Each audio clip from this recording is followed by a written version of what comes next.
Welcome back. Another episode of Friday Night at the Barbell. Tonight I have Dr. Sheth with me. He's a DPT and sports specialist, specializing in coaching with athletes and rehab for athletes. Dr. Sheth, how's it going? Great, man. Thank you for having me on. Of course, had to. Respect the profession. Appreciate it. And I think you're actually the first, doctor that we have on. Oh, no pressure. We've had some RDs and I don't think I've had a PhD on just yet, but some master's students and stuff like that. So Nice. I mean, it's a good mix, it sounds like. yeah, we try to do a little bit of education, a little bit of dumb shit on the side. A good mix. So I think one of the questions that you've probably answered a million times because you went to PT school is how did you discover PT and why did you choose PT? Yeah. So PT. So I always wanted to work in medicine. My family, being Indian, is a lot of us are in medicine in some sort of sector. Yes. And going through high school, I couldn't really figure it out. I didn't really want to do med school, but something in medicine. I mean, originally I wanted to do sports agency. I was like, oh, you Yeah. just work with athletes, and you just make all this money, but wasn't medicine enough. So I had no plan. And my dad's a pharmacist, so I was gonna be. I applied for pharmacy, and I was the summer right before I left for school. My parents sat me down, or my brother-in-law sat me down, and was like, "Are you sure you want to do this?" And I was like, "No, I hate this." Like all the Interesting. volunteer stuff for pharmacy sucked. It just Yeah. wasting away. And then my mom was like, "Okay, well, my friend does physical therapy. If you want to check it out," I was like, "Sure, why not?" And her friend actually worked in like a more of like a sniff or geriatric Yeah. site. But I was like, "Oh, this is fun. We just play games and talk." I mean, I'm more introverted, but I was like, "You just hang out basically all the time. This is cool." Yeah. And then she was actually pretty good. My mom's friend was like that. There's a lot of different areas in physical therapy that you can specialize in or work in. It's not all like this. It's like, all right, I could do that. So I called my school. I was like, hey, can I switch to physical therapy? And they're like, yeah, that's all right. So it worked out. I just haven't looked back since. That's sweet. I actually have a friend. He's also Indian. His name's Drew, and he's probably got a very similar story because his sister is a pharmacist. It's like a push for medicine in that family, Yeah, and that's he's in funny. PT school too. So Oh, nice. I'll have that's to good. reach out to him. Yeah, I'll have to let him know because very similar. And he's so I'm actually older. I came back to school to finish and then went to PT school after. He's similar. He's closer to my age and we're the grandfathers in the class. Everybody's 21 and you can barely understand them because they're that young. Yeah, with all these like new terms and Right. everything. Yeah. We had one of my best friends. I was actually with him this past weekend. We called him Grandpa Tom, but he was the older, but he was only like 28 at that point, and we're all Right. like 22, 23. Yeah. That's what we did the intramural basketball and that was we made jerseys for it because we were they're Oh, you got it. $20. Why not? Yeah. And my name on the back was Grandpa. And it worked out because we also have somebody that we only have one guy that has an actual child. So they called him, his was Daddy, and then I had Grandpa. So Nice. what's worse? I don't know. Did you guys win? We actually did win in co-ed. We did not win in the men's league. We got stomped. Oh. You know how you kind of, with intramural, it depends on what league, what bracket you're in. Yeah. And we ended up in the toughest bracket in the men's league. The football team was in our bracket and we had no idea. They joined late, last minute. They joined our hour and then, yeah, it was bad. But anyways, the co-ed went pretty well. We actually lost to the OTs, oddly enough. They had a girl that played point guard at Auburn for 4 years. So it's hey, what can you do? You take that. That's like a badge of honor. Yeah, and I think we really lost because I actually tore my adductor in that game. Oh, really? So I was like out for the season, obviously after that. Oh, damn. Okay. Yeah. Yeah. Don't play intramural sports if your jersey is going to say grandpa. Do not play intramural sports with 20-year-olds. Oh, I mean, I Like, I actually tore my ACL playing intramural basketball my freshman year. oh, that's so brutal. Yeah, Damn. and that became my first experience with physical, like my like other than Yeah, that a real. short, like volunteering thing I did for like a week. That was my next experience with physical therapy. Well, that's interesting then, because how did your rehab go? Like, was it what you would expect, or is it better question? You did rehab for your ACL. Is it stuff you would have done now for someone else? That was like a decade ago. Right? Well, that's interesting. Things have changed, and there's new research coming out of ways to rehab it. But there, probably 10 years ago, it was set in stone. Like, this is the only way you do ACLs. Yeah, You know? so the school I was in Philly was right near. So I did surgery with one of the UPenn surgeons and did Okay. rehab with them. And they followed the Moon Protocol, which I don't know if you're familiar with, but it's a bunch of different universities, some high up universities that do a lot of research, all kind of came together and created this protocol, which is still Okay. pretty solid. A lot of surgeons I know and work with, they still kind of cite this protocol to use as a base. But yeah, we used that. She was pretty. You know what? The only thing that I can remember that I don't think we ever did was like the objective testing. Like I don't think we ever tested my quad strength. I don't really remember that. Interesting. But like they had me with weights, Hmm. they had me jumping, do some decel stuff, but I don't really remember other than the hop testing. I don't remember any like formal objective testing throughout my course of care for that one. That's interesting. Because now well, I don't know if we're exactly on this. I actually haven't seen any ACLs at the place I'm at, oddly enough. But now we went through a phase of like 2-to-1 for a while, or 1-to-1, I guess, with hamstring quad. Yeah, and then what? Now they're doing like you can do open chain like knee extensions day Pretty one. early on. Yeah, which is something everyone was like, absolutely not, Yeah, I feel like the for a pendulum long swings time. a lot in our Yeah, profession. it does. It used to be good, then it's like, no, now it's good again. And there's always I something that'll think swing. Yeah, I think that's both good and bad because some people out there do say, anything works, which is bad because anything works. Yeah. It's like literally a double edged sword. Often, in fact, this is off subject and tangent, but in school, they're teaching us, all these modalities and all these interventions and everything. And it's like most people just get better if you don't do anything. And they keep talking about how you need to learn how to document to show it's a skilled profession or a skilled intervention that you're doing. And I'm like, well, if people just get better anyways, is any of it skilled? Is PT skilled? I don't know. It's very That's a interesting. rabbit hole you're talking about. Yeah. There's this I one quote that goes, medicine is just like entertaining the body until it figures it out. That's what it feels like all the time. Yeah. I feel like I'm doing a good job of that on my clinical because I literally keep people entertained the whole time. I just try to let people talk to me and I'll talk back to them and we'll shoot the shit while they're going through their rehab. Even if it's something, like a total shoulder where they do the same thing for like 6 weeks and then it changes and they do that for another 6 weeks. Like I still just, it's boring. I get it. Tell me about whatever you want to Yeah, I talk mean, about. you have to treat the person more Yeah, so than the injury itself, which that's what makes the profession fun. You get to meet a lot of interesting people throughout your career. for sure. I think that's been the most fun part. It's not even actually practicing. It's like meeting all these people and hearing their interesting stories and what Yeah, happened and to different them or perspectives. why they've had or why they've had 14 surgeries.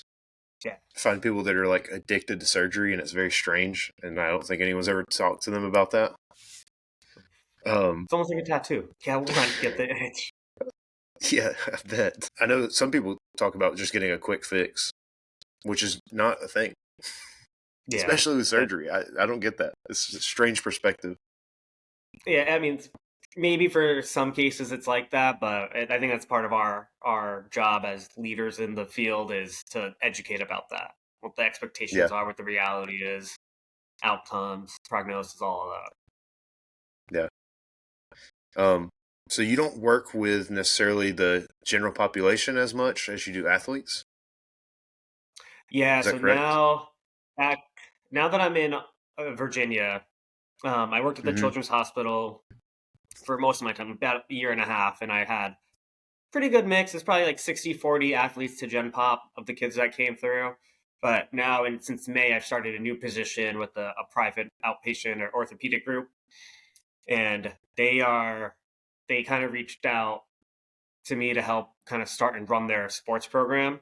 So we are Nice. inside of a gym and kind of showing them the model because this is how I had it when I was in Austin with N1. So now it's kind of showing the big orthopedic group in the private equity to show like, hey, this model works and athletes love this. They respond really well to it. It's a good model and it's successful. But yeah, now all I see That's awesome. is athletes. That's like a very good mix of being business savvy on top of PT and medicine. Yeah, I mean, I don't think if I had not done my own thing, I don't know how excited or comfortable I would have been moving into this position, but I kind of have the confidence like, hey, I've done this. I did this kind of from scratch without any of this backing as far as the orthopedic group, the higher Yeah, stakeholders, and now I do and can run with this. It's easy work yeah, now. nice. Yeah, you've already had the trial run once by yourself. Yeah, and that was all by me, like by myself. Now Yeah, I don't have to do the scheduling. I don't have to do the billing with like the insurance authorizations, all that marketing. There's someone for all those that's roles awesome. except, God, yeah. that's like the dream position. It sounds like It's good. I'm very happy about the switch. good. I was hesitant at Uh, first because it sounded like I was starting something over again, like N1, which is, I mean, starting a business is hard. Definitely very hard and stressful. And that's what I was talking to my wife. I was like, I don't know if I want to do that again. And then, I mean, everyone else is like, dude, this sounds like an awesome opportunity. It'd be stupid not to take it. It's like, oh, you're yeah, and the classic American dream, getting to right. Yeah. quote unquote open your own business, and then you get to do it twice, and this time there's almost less, not expectations, but like pressure. Yeah. Less pressure, less risk, You which know, is nice. right. So on top of that, what gravitates you towards athletes, like to be involved in sports and athletics more than just general population? Yeah. I mean, I was never going to be going far with my athletic skills. I mean, I think I'm decent, but I was very much a late bloomer, and my athletic history took very late to get to, and I've played around with a lot of sports Yeah, at this point, like personally exploring. But what I really like as far as athletics or athlete rehab goes is that higher level of intensity and challenge that they need to get to, that high level of chaos that it's not just baseline. You're trying to achieve something much harder, I think. I don't know if harder is the right word, but a different scenario you're trying to return them to than just the general things of life. yeah, like more complex. Yeah, that's a good way to put Yeah, it. yeah. I think that's kind of the perfect description of it, because they're not only needing to get back to like general function, but they also have to get back to the field or the court. Yeah. And then they have to deal with And other people and contact and different velocities, decelerations, different force vectors yeah, that are going to be imposed upon them that, like just walking, going up the stairs is not the same. yeah. I mean, yeah, you get to combine a little bit of physics. I'm sure everyone loves to hear Yeah. that.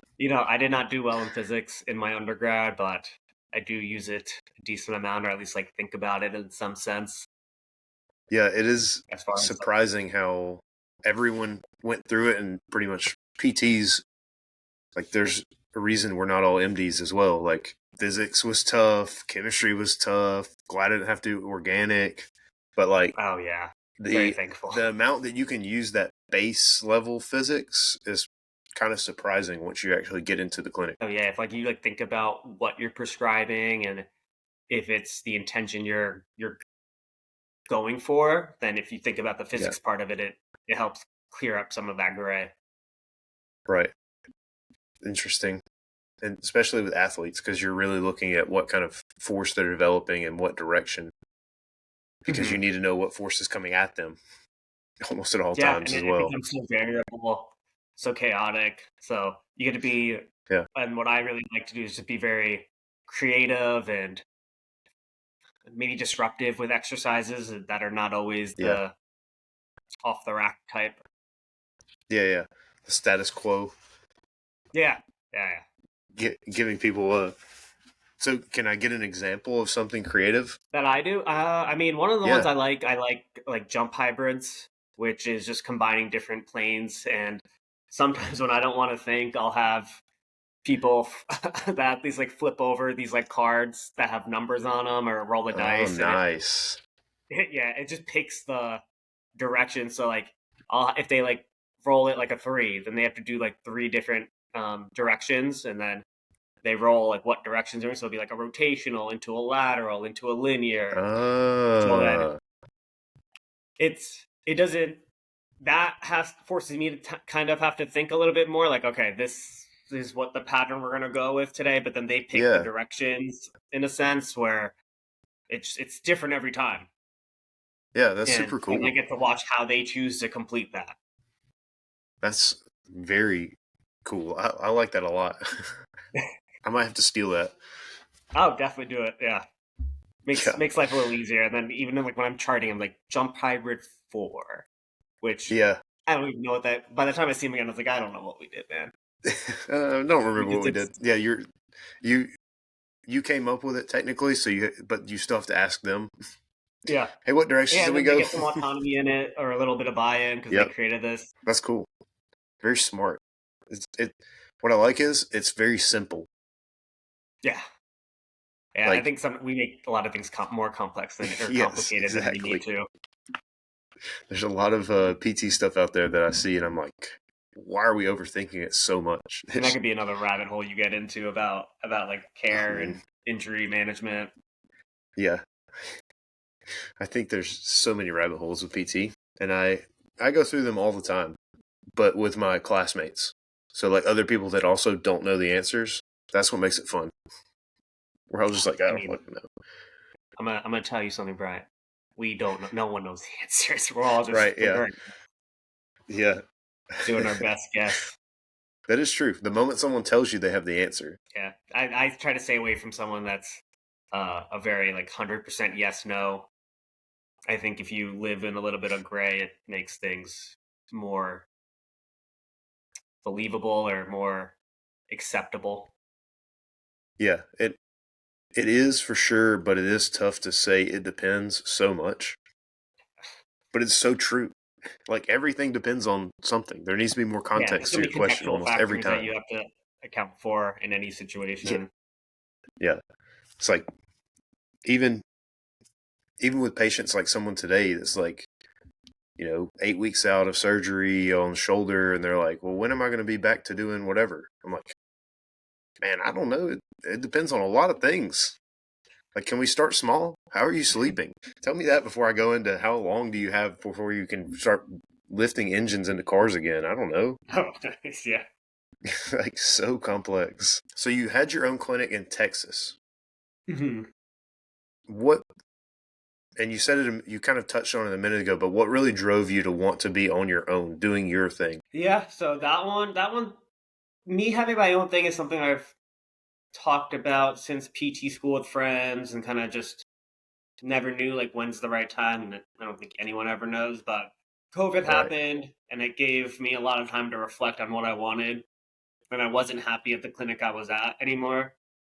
And I wasn't feeling valued. So this opportunity popped up where I could move back. I was in San Antonio at this point, and I can move back to Austin where I have more family. My sister lives there. So that opportunity popped up where I could rent out space inside of a gym, like a private training gym, but for really cheap because I was technically splitting it with the massage therapist.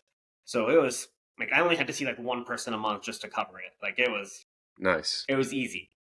And I was like, that's Smart. so low risk, high reward, and something I'm interested in. And worst case, if it doesn't go well, like I can find something somewhere. I may have to settle, but I can definitely find a job if I need it. Yeah. So then I jumped ship, started that, and then did all the marketing, all the business side of things, had to learn it all, which I probably did more of that than actual physical therapy and care than anything else. Yeah. Yeah. Trying to build up socials, trying to make content and market locally. Yeah, like go meet people, shake hands, trying to see who God. wants to talk with me, or like will give me like the time Yeah. of day. Because you can only Visiting cold, every high school. yeah, well, you can only cold email so much, and you're like wasting your Brother, time I here. know. Yeah. I actually have a friend in San Antonio. He was just on the podcast as well. He owns a gym in San Antonio, and he's going through. His name's Salvador Solis. He owns Watchdog Strength. So like, okay, I don't know It's like a him. little. It's like a private gym. Like they do like kind of group fitness with a few people at once. Nice. But Okay. yeah, he was talking about some of the same things where he's like, 1,000 emails a week. Not really 1,000, but a lot Yeah. of emails a week, 100 phone calls a week, like just calling and sending out emails and just like getting okay with being told no, which a lot of people are not okay with. I'm one of them. And it's very tough. I've been around small business like almost my whole life, and it's like very tough to go out, feel like things are going well, feel like the sale is about to go through, and they're just like, yeah, we're not really interested. Yeah, yeah. Like Eh. you think you have it, and It's like like, the expectation isn't the same. yes, yeah, it's tough. But I think, when you're not happy or when you have a passion or you feel like it's going to be right for you, to not try it does yourself a disservice. Yeah, then you always wonder what if, and Mm, like all like the stars yes. aligned for me to just try it. My sister let me live with her for a few months while I was building it up to help with any of the startup costs. So yeah, a lot of things worked out, and I was like, yeah, this another opportunity where it'd be stupid if I didn't take it. Yes. And I think it goes kind of, you went to PT school, so you get it, but it takes like sacrifice to get things like that. Mm-hmm. And I think that's the A lot one of step hours. that people are not, and that's the one step that people aren't willing to do. But same thing with opening your own business. Like you had to move back, you had to move in with your sister. Like that is a Yeah. big sacrifice at that age. You're just like, I gotta live with family again. It's kind of, similar right now. I'm at my parents' house, so it's like I'm 30 I at my mean, parents' I'll house. be honest, I Really, didn't hate it. The free rent and free like the free dinners. rent is It nice. was Yes. nice, and I mean, Well, I do value family time a good amount. So like seeing her kids and hanging out with them and hanging out with my brother-in-law. I value that time more now that I'm good. outside of the house, but I realize how much I value the family time. That's good. Yeah, getting a extra bit of family time in. Well, maybe not so much because you were also opening a business, so you probably didn't see Sleep is anyone all for over a hot the minute. place, Yeah, huh? I was saying you probably didn't see anyone for a hot minute. Yeah. So yeah, sometimes I'd just be in It's my like, room or like upstairs, so like working or like doing um I went through the honey badger coaching. yeah, So I'd be like on some of like a lot of their calls I'd be listening in on, trying to do notes, their coursework that they have, trying to get through it and trying to like God, utilize it. a different form of continuing education. Yeah. Yeah. But I think it's undervalued. Like we were talking before we started recording, but I think PTs undervalue themselves. Yeah, that's been going on since I was in school too. That Yeah, we don't well, advocate for way before that. ourselves.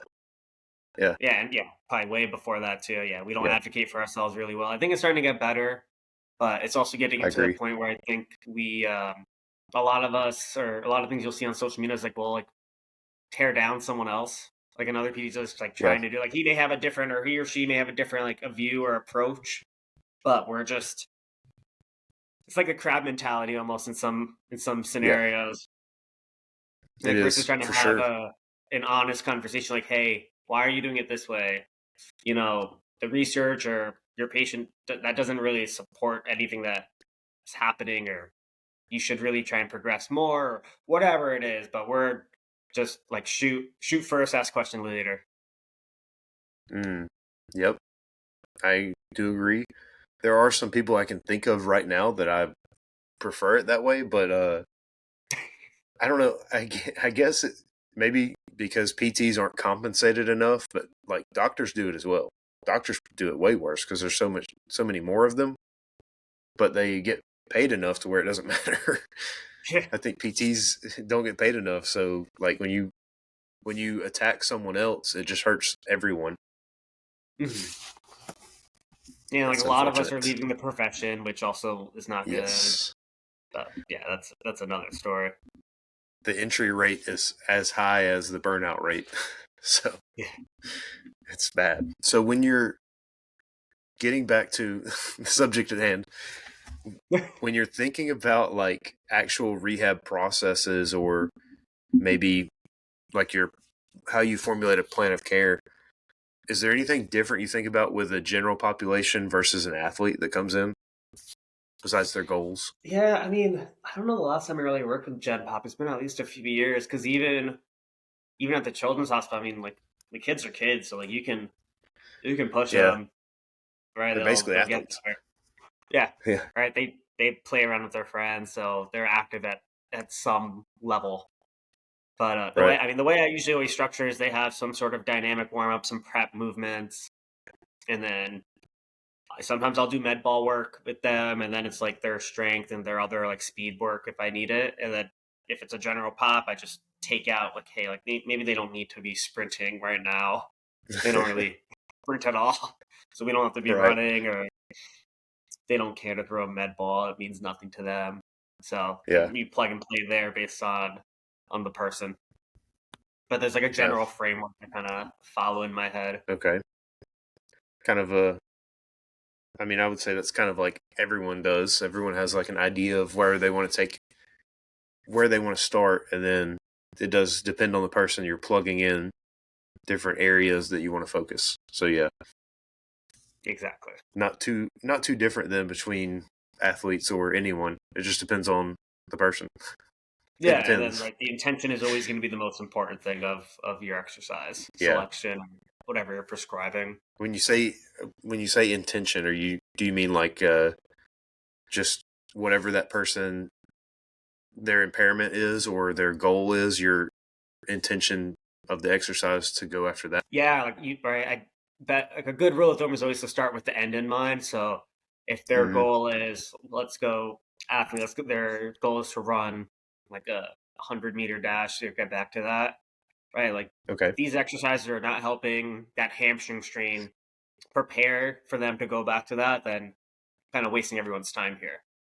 If I'm just Right. trying to fill in time so I can build more units. That's I don't go with that.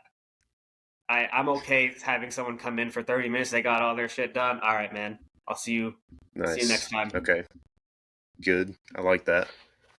You don't. So you're telling me you don't do IFC and game ready for 15 minutes on every single person that walks in the door? Last time I did IFC, but we'll do with our post ops. We'll do game ready, but Right. Right. well, manage this Yeah. way. But yeah, I don't. Everyone else is all right. Man, you're done.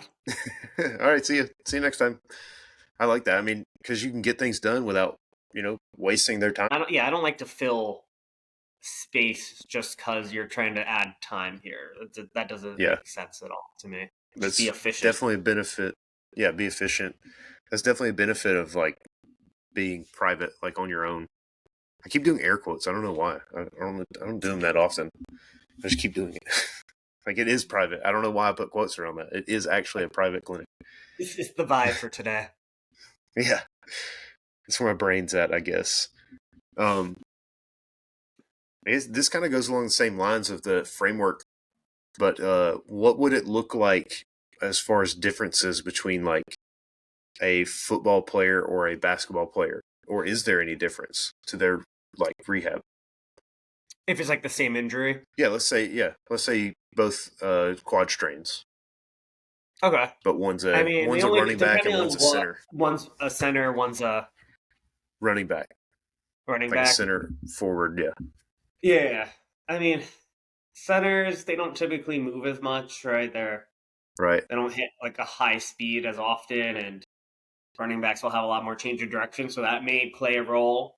And again, centers will do a lot more repetitive jumping and variable landings, so that may play a role in their rehab. But overall, they're like I'm addressing eccentric capacities. They might have different positions that I might be more privy to for them because of their sport position, but like everything I'm doing in the clinic is going to be sport relevant at best, and whatever capacities I can achieve to get them to do what they need to do. So overall, probably 80% will look the same. Some 20% will be different just because of the sport related demands. The old 80-20 rule. Yeah, you still got to treat the tissue in front of you. Right. Especially if it's both quad strain, it is most likely going to look very similar. Yeah, like the early part is going to look almost the same. That's what I was about to say. They have the same time frame, so it's like... Yeah, ideally, perfect case, like they're healing well and you're managing or you're seeing any like yellow flags coming up and addressing it. Yes. Okay. I like that. What would you consider like a yellow flag in that situation?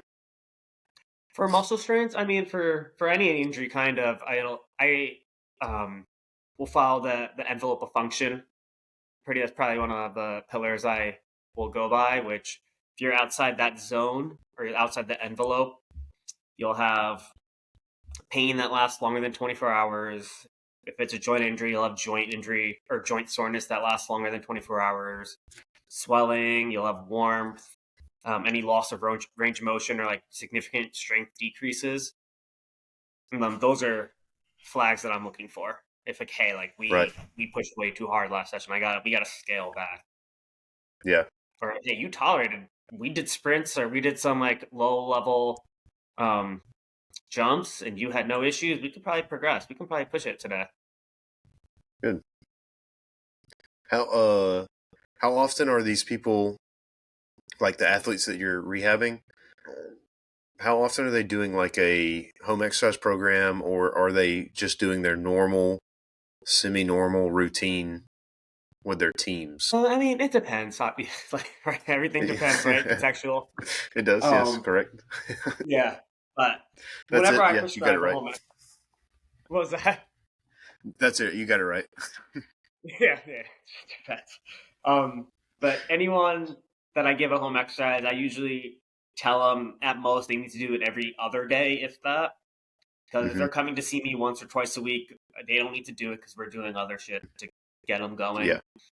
The way I'll explain when I print out that home exercise is this will build your foundation, and we will build off of that in here. But yeah, if they do it 3 times a week, I'm fine with that. They hit it twice because life was lifing, that's also fine. They're not gonna I like that. regress because they missed a day. Yeah. Right. And I like that, though, building the foundation with that, because I think a lot of people just overlook it or completely ignore it because they're like, I'm going to PT, why do I need to do anything else? Yeah, athletes are probably a little different. No, I mean, it's the way you provide it, right? If people are just like, oh, do these, then some people will think, okay, then I don't need to come to PT because I could just do this and it'll be better. If they don't understand the context of why I'm doing this and the importance of it, then it holds no value to them. Right. That makes a lot of sense. I actually like that framing of it because I don't think I've heard that yet, actually, surprisingly. Because what you said is, again, that gets me every time, but it's like, it's so simple. Like, you're not going the extra mile by saying it helps you build a foundation at home. But and then, I feel like it's overlooked. We forget that our knowledge base is way different than theirs. So they have no idea. You need to bridge that gap for them to kind of see that you guys are on some sort of same wavelength, the same page. So, I mean, my next question would have been about like the CSCS, which you have. But I mean, I guess we'll break it down for people that don't know it. So the CSCS is the Certified Strength and Conditioning Specialist, gold standard kind of personal trainer certification that you can get. where do you, for you, it probably applies a lot, but where do you think it comes in handy the most at when it comes to like rehab? I think so. I got it while I was in my last rotation of PT school, and I think it helped expand the exercise prescription class for me, right? Like as far Nice. as like Yeah. loading and different variables you can manage, like tempos or volume, intensities, different things like that. The CSCS itself, though, I don't know. I don't know if it's done as much for me now. That other like I also have done the Exos Performance Specialist, and I think that one Okay. was really good for working specifically with athletes as far as the way they frame things, the way they order a session, Yeah. and that they look at addressing qualities. I think that one did a lot more for me as far as working with athletes, but the CSCS helped build that foundation, right? And then Right. the Exos built upon that. Yeah. I think that's one thing that almost anyone I've talked to that's been to PT school before has said is like the classes or the program lacked like actual therapeutic exercise. Yeah. Like we It sounds didn't like get some much are of it. starting to get better now, but I don't. I haven't heard if that's like the majority of schools at this point. I think it's more or less the same. Yeah. I don't think so. I think it's still almost because probably everything works in a way. Like as long as you give them something, it might work. Then I think that Yeah, might be part of because the they're issue. getting But better. yeah, as long as they're getting better, it's working. It's as good as giving them nothing. Therefore, it is good. That's some of the manual therapy papers you read. Yeah, yeah, it's better than doing nothing these, at all. I these, like that. Yeah. or it's better, or it's as good as doing nothing, so it still works. So then, yeah, then Like do it. Then you need to do it for 30 minutes with every patient yeah, yeah. I did that the other day for the first time. Miserable time. Would not recommend. for that long. Yeah, Oh, I think that's one of the ways you would try something new. yeah, Right, flip the script completely and do 30 minutes of manual with someone that hasn't had manual ever done. It was fun. yeah. I mean, yeah, like you said, it can't hurt. Right, that was kind of what I was going with. And that's a good transition to this. What does evidence based mean to you in your practice? Because there's so many definitions of it now. But what do you like? If someone said, "Are you an evidence based practitioner?" What would you Hmm. think to say back to that? Yeah. Well, let me ask. How do you define evidence based? Because I mean, again, like you said, there's a lot of definitions. So, what's your definition?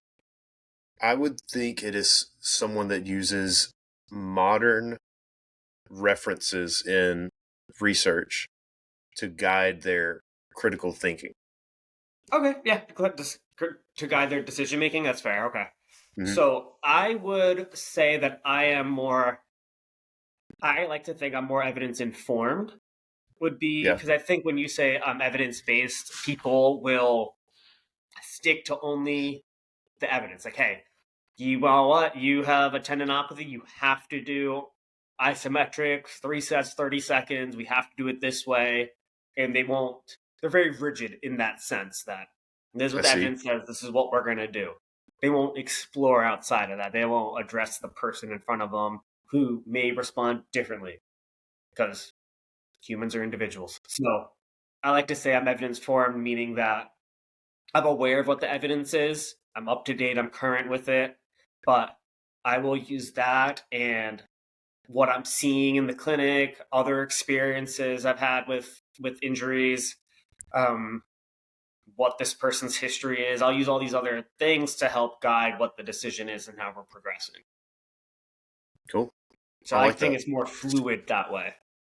Yeah, definitely. You get to combine your experience and research reference Yeah, and material. sure, anecdotal experience may be really Yeah, low on the evidence thing, but I think it holds a lot of value that people throw away or don't realize how much value it has. I was showing my friend this weekend. We were at the basketball conference in Vegas. Um, I saw. Very cool. but yeah, it was a good time. Very I actually got jealous. back like a few hours ago. There was someone asked a question about the evidence, and then I pulled up this quote that I know. It's by Charles Poliquin. It says, "If you wait for the evidence to catch up to what you're doing, you waste a minimum of like 4 Olympiads just because it's the delay. And I mean, if you're doing, that's what I like about strength. You know what? That's what I do like about the CSCS and the NSCA, that those guys do a lot of experimenting on their own day to day and are like seeing Mhm. trends and like, you know what? Kids are getting faster this way, and I'm not doing as much, or I'm not doing what the gold standard is, and but kids are getting Yeah, fast as hell. Let yeah. me look at this more, and they'll just run with it. And I like that kind of scientific or scientist mindset that they have. I guess, yeah, I guess that might be a better way to look at like evidence based is like, are you using a scientific method to decide what you want to do? Yeah, that's a good way. Which Yeah, that's a good way to put it. includes, that includes using previous reference material Yeah, oh yeah, that's a to great way to guide put your it. opinion. So it's like both. It's like both in one. Yeah, that's good. We just figured it out right here. Together, it's light bulb moment. So it's a collaboration. I like it. Uh, so I have a lot. I'm a power lifter. I have a lot of powerlifting friends. Most of people that listen to this podcast are power lifters or just general gym goers. Do you have any injury prevention strategies for those types of people, or does that exist? I I follow the mindset that injury prevention is just good training. Yeah. If you're That, addressing, like, if you have nagging injuries, sure, you may need to add like a like an isolated or specific exercise or mobility or whatever that tissue needs. You're adding that into your warm up or your prep stuff, and then mm-hmm. doing or modifying. Like, I when I was playing football, I had a torn rotator cuff. So like I remember I woke up one day and I could like barely lift my arm. And I was like, Right. dude, what happened? Because when I played, I didn't have any issues. It was just the next day I woke up with it. But then my brother in law's an ER doc, so I was able to get an MRI and get it looked at, and they saw a supraspinatus tear. So I mean, the way I changed my training was, like, I couldn't, like, coming down on a bench was rough. Like, I couldn't. But if Right. I did pure like Anderson presses or like pin press, those are Mm-hmm. perfectly fine for me. And I was like, all right, I can load that up like that, and then challenge how much um, eccentric control I have or can tolerate, Yeah. and then just keep pressing, maintaining strength in that way. Yeah. That's that's what I've been doing with people for a while. I don't know if you follow or know of them, Barbell Medicine. Yeah, yeah, yeah. Yeah. So that's kind of how I got into PT, Nice. was through them because they have PTs on staff, and I was like, I didn't know that was possible to do physical therapy online. That's mind blowing. And I wanted to be a strength coach, so I was like, I can do You get to both. combine both. Incredible. Yeah. Exactly. So it's kind of the exact same thing you're doing now is what I plan on doing. But that's what I've been doing with people for a while because Yeah, you already since I've have been like a coaching. coaching online, right? Coaching business. Yes, yeah. Yeah. I had to do Nice. that. I had to get into that because for one, I've wanted to do it for so long, and doing it in person in the state of Alabama is tough. The market is very small. So doing it online, I could reach more people and just try to be evidence based in that field where I feel like strength and conditioning wise that lacks so much more than anywhere else. There's so many gurus that I don't really know why or what they're doing, and I don't think they do either. They do market well. They have like one or two good athletes, and then everyone else is always an intermediate or less. But that's what I've always done with my people and myself is like first things first. You're having shoulder pain in the bench. Let's reduce your range of motion and see what happens. Finding an entry point to where you're not stopping doing what you were doing, but we work towards getting back to there. So that's kind of what Yeah, I've or like always use done like the too. Swiss bar, like change hand grips, Yeah, anything like neutral that. Yeah. grip, reverse grip. Yeah, yeah, all that stuff. Slingshot, Yeah. board press. Yeah, all the good shit. Or even like overhead press. But like I had a pec tweak last week actually on Monday, and it was literally like got to the bottom of a Spoto bench press, kind of felt it, you know, roll around a little bit in there the way I don't like, the way I Yeah. wouldn't like it to. And I was like, let me just rack this. I'm done benching for today. Kind of took the week off, did overhead press, tempo bench, machine pressing, like all the good stuff that's not aggravating my pec. And now today I feel really good. So And you're able to bench? I haven't done it yet. We'll find out tomorrow. I came straight home for you. No benching. No. I did one of the PTs at the clinic said, "Hey, can you do a star push up?" And I was like, I don't know what that is, but sure, I'll try. And it's like, I don't know. The person they were showing me had their arms just out really wide, and they were like barely bending their elbows, and I was like, that's fucking weird. But Was no their pain legs for up that. off the ground too, like a plank? No, they were like flat on the floor, legs were wide, arms were wider, and then they like, it was very strange. I don't know. I've never heard of that before, but it wasn't hard. Darn. So That's good. We'll see. We'll see what happens. I signed up for a deadlift only competition that is next Saturday. And like I said before, I think before we started, I tore an adductor in February.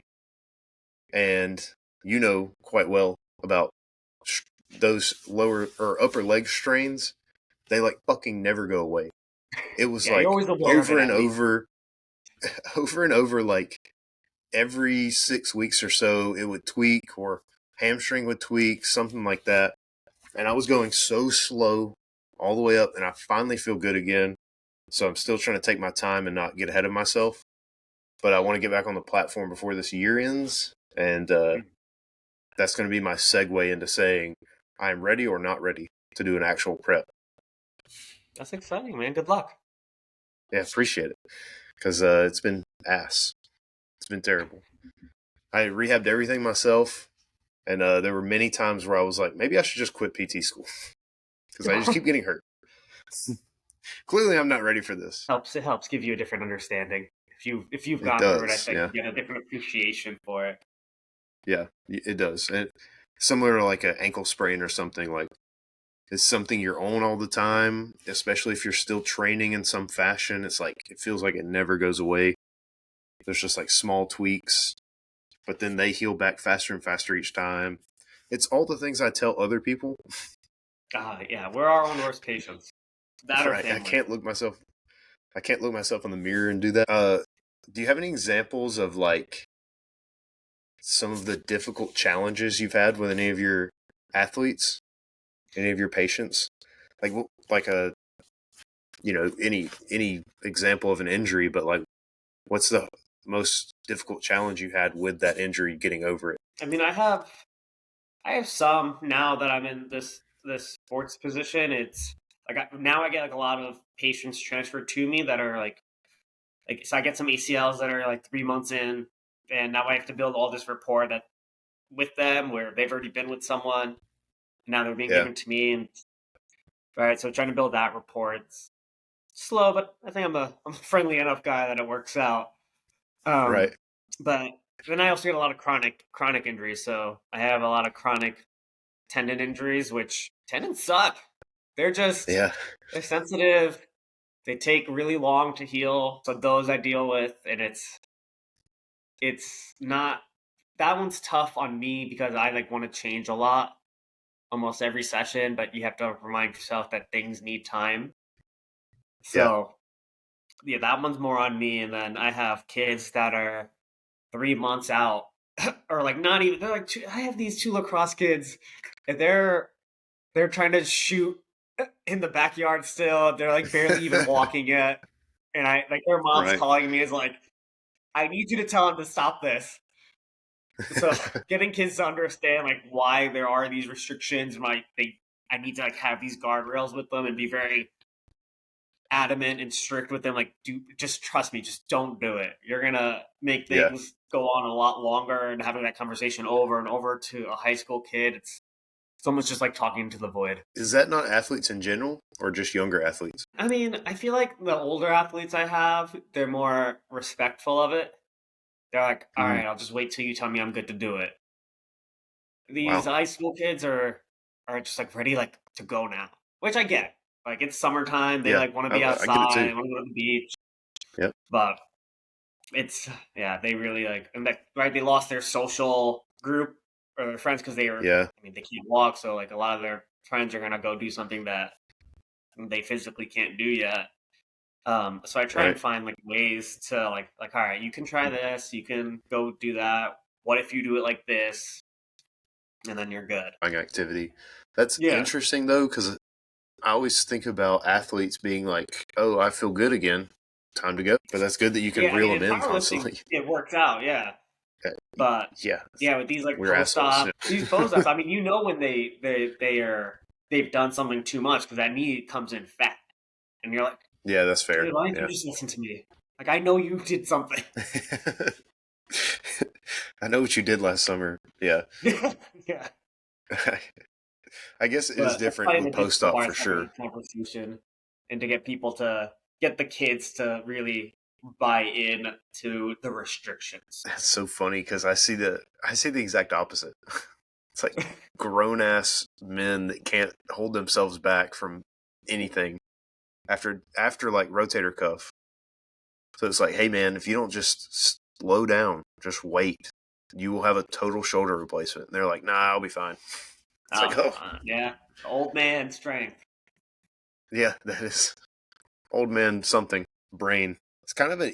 I feel like this might be an easier question, but it's probably difficult. It depends. It's difficult with some people, but like, how do you measure people's success with rehab? I know for athletes it might be a little more simple, but like how with the way you say they're successful, would it be the same way that they think they're successful? Yeah, I mean, I think the success. I mean, there's the clinical success, like they're hitting these milestones, they're progressing, they can tolerate more, right? Those are all like little wins that you're doing. But on their side, it's oh hey, I have this one guy who tore his patellar tendon that I work with Mm, online. He's like, oh dude, I went running or I played basketball with no issues, and I mean that's the win. They're like, you just celebrate that yep, with them. So that's just success. We've just nice. worked on building the capacity for you to do that, and you see that you've done it now, and you didn't have any fear with doing it. Man, you're good.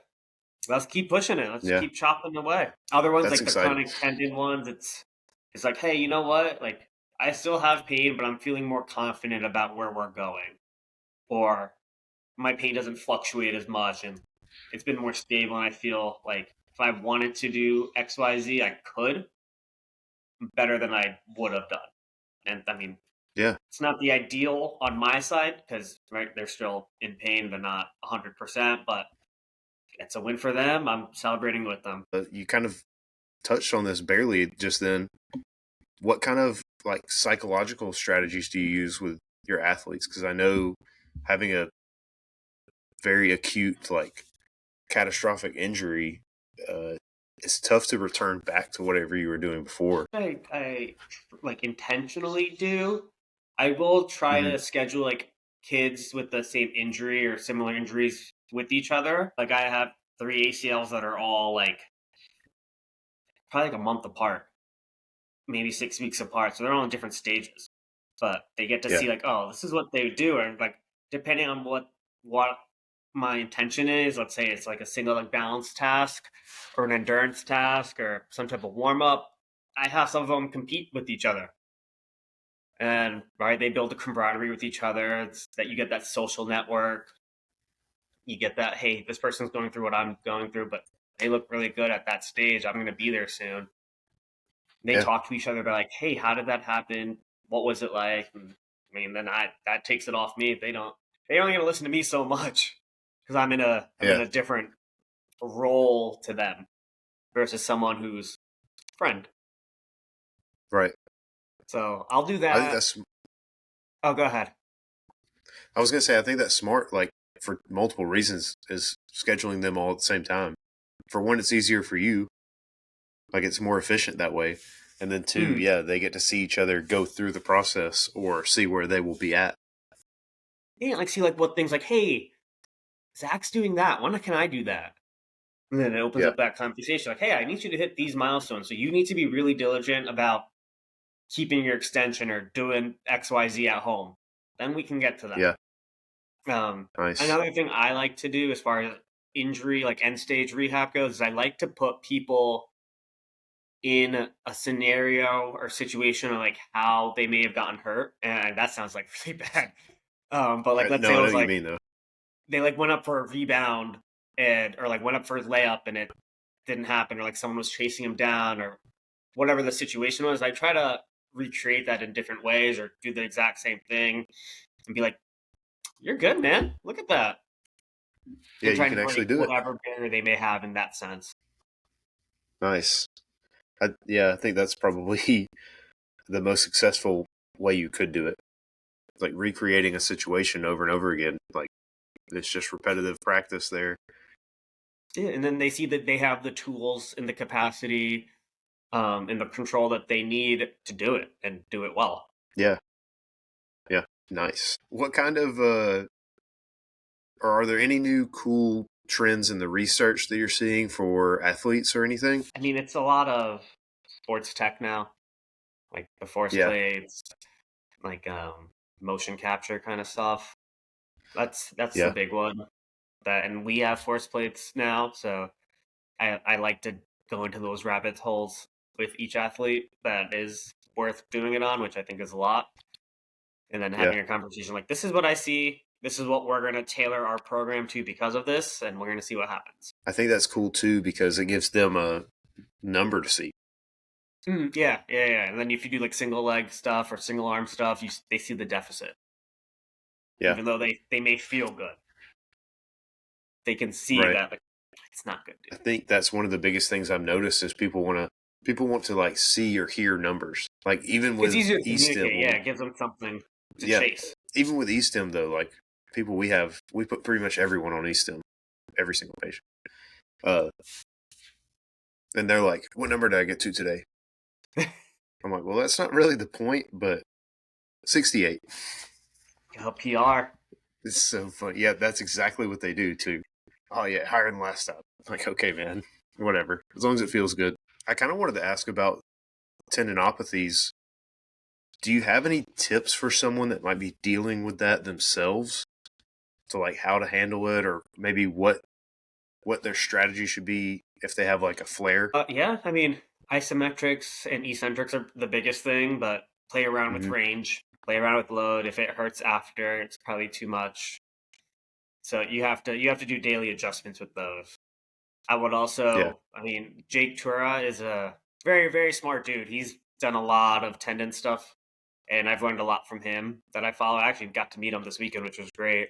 I got to talk shop a nice. little bit with him, but yeah, I mean, I would look at his stuff about trying to understand as far as like a clinician goes to understand like what we're trying to do in rehab. I mean, he has programs too that if you guys want to buy, you can buy, but trying to manage it yourself if you're a clinician. I mean, I would play around with the eccentrics and the positional stuff. Um, Right. I know there's research that shows isometrics they have about uh, a 10-degree above and below carryover. So if it hurts at like 50 degrees knee flexion, do it at 60, and you'll still address that position. It'll be. I think that'll be good for a lot of people. I know in powerlifting, I don't know how familiar you are with it, but it's like I ran a cycle once. Not okay, not a steroid cycle. A yeah, powerlifting okay, we got program.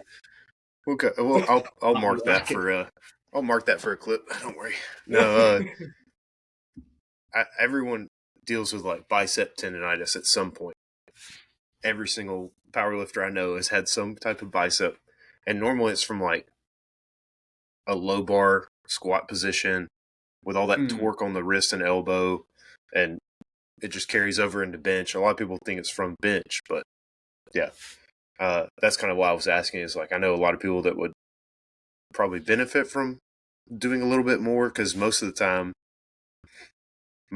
you see people doing like the same stuff. They'll do just like the forearm roller, Oh, for it. which is not a bad idea, but I think there are other ways they could try because that obviously never works for them.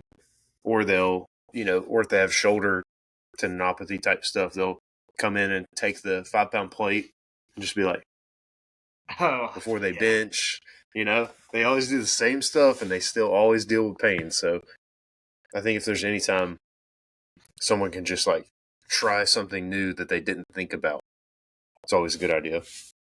Yeah, and that's what that's honestly why I like posting, and like I think some of my posts might be bad, some might be good, but I like to Mm-hmm. explore the ideas I have as far as rehab and performance goes. And someone's like, "Oh, you know what? I haven't thought of it like that." Like, Neil, that's stupid as hell. Like, I want to know, but Yeah, you I can mean, have there's both so ways. many Yeah, ways. Yeah, there's so many ways to treat an injury in yeah, the body that I just want to see it all. I like it. I'm trying to work on my clinical reasoning so that I can try a bit more. Yeah, I mean that's Maybe, where you go back to the intention, right? Of everything. yeah, What if you start with the end in mind? You know where you're trying to get to. What are the blocks that you need to build now to get to that point?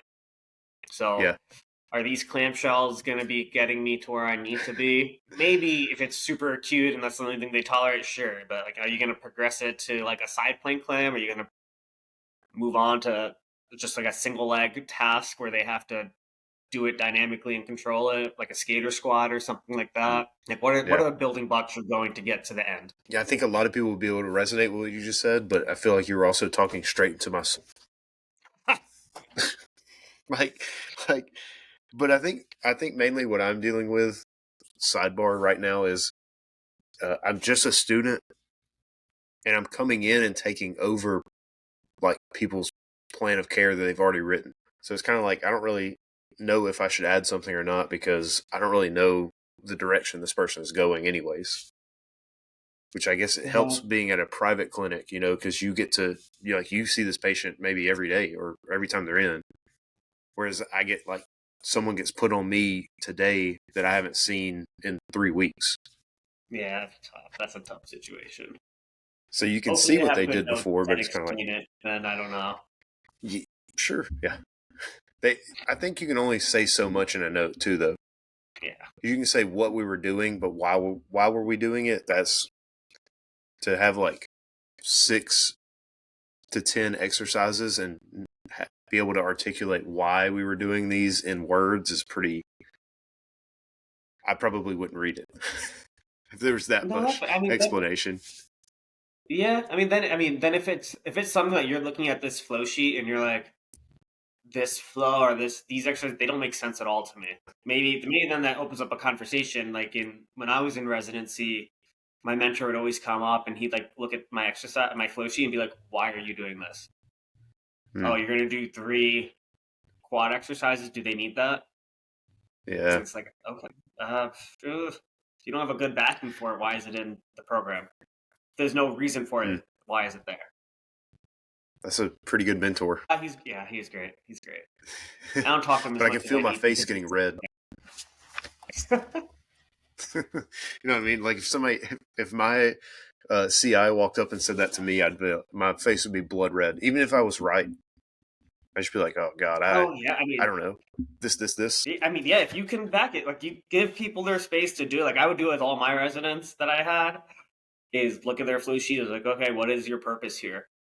Why are Yeah. you doing this before that? Why is it this scheme that you have running? There's a reason. Cool, man. You have a plan. See how your dude does. Yeah. Nice. Well, on top of So then that, you can self audit that way. If you don't want to talk to your CI like that, you can just self audit, right? You look at yeah, your flow sheet and be like, why am I doing that? Why is this yeah, carried over for 5 sessions? I think that's a good way to look at it. And I think like introspective is very difficult for most people. Definitely for Hmm. me. The amount of things they've had us do this rotation that's been like, now rate yourself on this, on that. It's like, oh, another one. But I think if you're doing it in terms of like how you're talking about it with someone's plan, is like looking at it and going, why am I doing that? Why am I adding another this? Why am I doing this many reps? I think that's good way to look at it. Yeah, it's efficient. It is, yeah, efficiency, and it helps you kind of get in the right mind frame for each person of like, why would they want to do this? Why would they need to do this? So, Yeah, exactly. yeah. Kind of on top of that, is there any big PT myths that you absolutely hate? And if not, maybe fitness in general, your pet peeve, if you will, I grinds your think gears. one of the PT ones that I'm at now that I've done both like an outpatient clinic, I've done my own cash based thing, I've gone back and forth, is that I hate the notion that one is inherently better than the other. Because just because it's cash or just because it's insurance doesn't mean the quality is any better. You may Yeah, still have a one-on-one thing, but if you're on your laptop the whole time, or you're just watching the person, you're just putting in a shit ton of exercises in their thing, even though it's one-on-one, they're just filling time, and it's not quality at that point still. Um, with that said, the insurance one, I get, sure, okay, visits are limited, but like you yeah, said, things have changed so much recently that since COVID, there's so many other avenues that you can work with someone. Like one of the ACL girls I had, she only has 30 visits for the year. She's only a month out. That where I got 6 months yep. left of this year before that thing resets.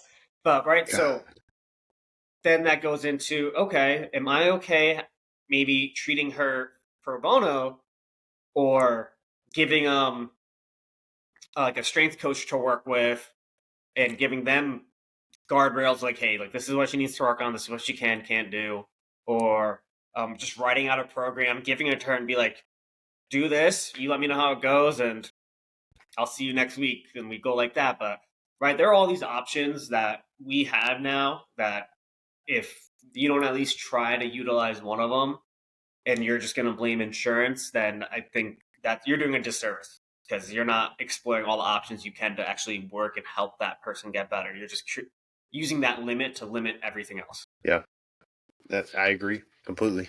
That is a disservice to the patient, and then in a smaller sense, it's a disservice to your abilities. Yeah, because I mean, we have to advocate for ourselves. So if this person is really like, hey, Neil, or Brian, you're a really good therapist. I like working with you. Sure, I can do an online thing. I'll pay for it and I'll do that on my own. And then I'll come in here like once every 2 weeks, maybe once a month, do a checkup. But yeah, thank you for providing a different avenue to work with. Yeah, I like it a lot. I think I hope that's the direction things go in general.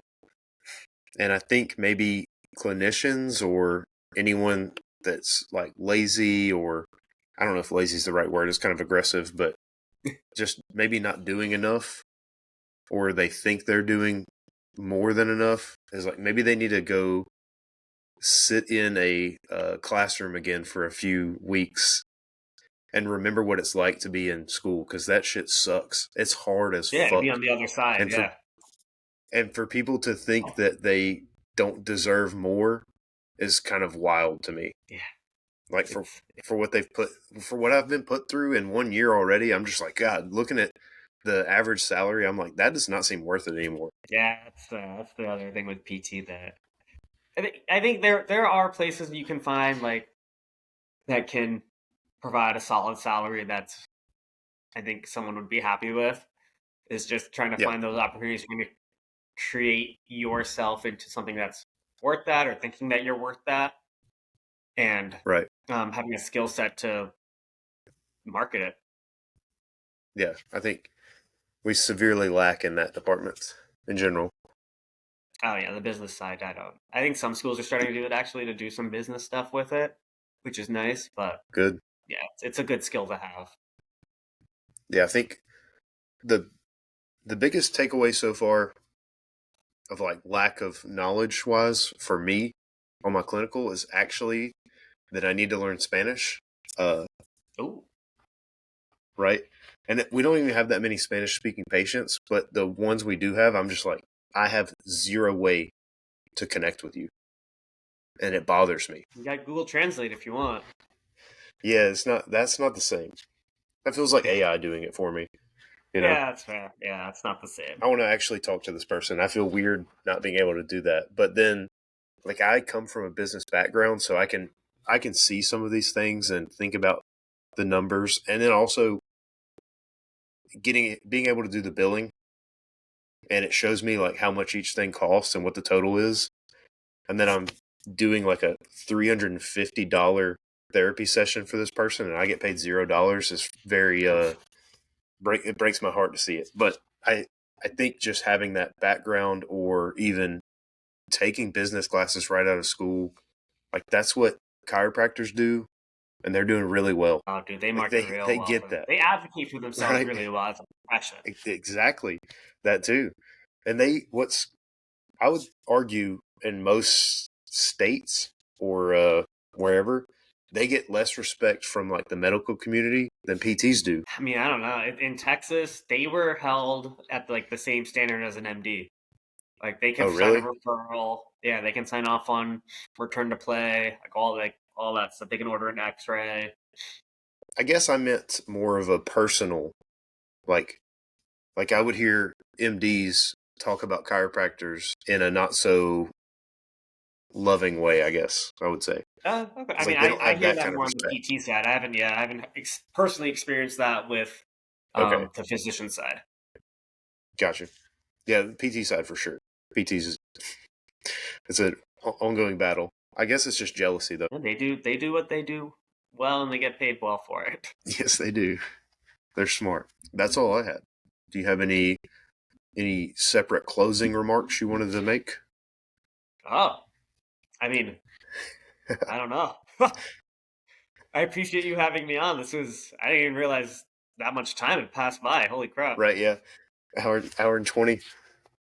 Yeah, It's my wife's fun. gonna be upset. My bad. Tell her I No, apologize. it's all But good.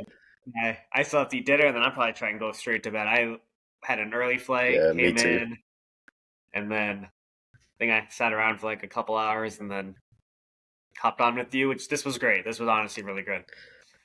No, I really appreciate you coming on. I'd like to hear people's perspectives from different sides of the field. And you're similar area that I want to be in, so that makes it even more interesting for me. But I think a lot of people like to hear, how PT is going. What is PT? What's it like to get coached by a PT or sports clinician? Like you have all that going for you, so people will have a new perspective, and you know, I think people will enjoy it, to say the least. I appreciate that. Actually, I do Yes, have sir. one. I did think of one Go for it. closing because I know I mentioned like the PTs are like that crab mentality of built like breaking each other down versus trying to like help Yeah, each other. There are some very people I respected and looked up to coming out of school that I mean at this I think I started doing it during COVID. Like I would just reach out. I just send that DM, be like, hey, I've learned a lot from you, and I really appreciate what you're doing. Or I heard you on this podcast, and this resonated with me, and that's all. I'm not even trying to go for anything else. I'm just saying I liked what you said. It made a lot of sense to me, and maybe if I have a question, like a follow up question, I'll ask it. But if you just reach out to like that person you respect, I have seen more often than not that they will respond in a positive manner. nice. We're all just They're people. We're all just humans. they're people, and they actually are nice, Yeah. not just an internet personality. Yeah, exactly. So if you want to like learn from whoever it is, just reach out. Cool. Just reach out. Don't even be scared. Yeah, The worst thing is they'll I say like like that. we don't have that position available. Well, can you let the people know where they can find you?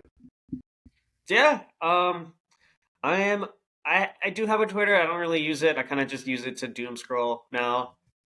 Um yeah, but I mean It's perfect. I do follow a lot of like medical professionals that post a lot of research stuff and they post usually a lot earlier than it's published. So kind of get the jump on it that way. But I'm really active on Instagram, and my Instagram is the letter, the number one, sports rehab. So N1 sports rehab. And yeah, that's Cool. probably. I mean, if you search me on LinkedIn, I'm on LinkedIn, which is Neil Sheth, and that's those are the easiest ways to get in contact with me if you need anything. Cool. That'll do it for me then. Hey, everybody. Just wanted to come on and thank you for watching or listening to the podcast wherever you get podcasts at. If you haven't already, go ahead and give us a like, a follow, and a rating on whatever service you use. We'd really appreciate that.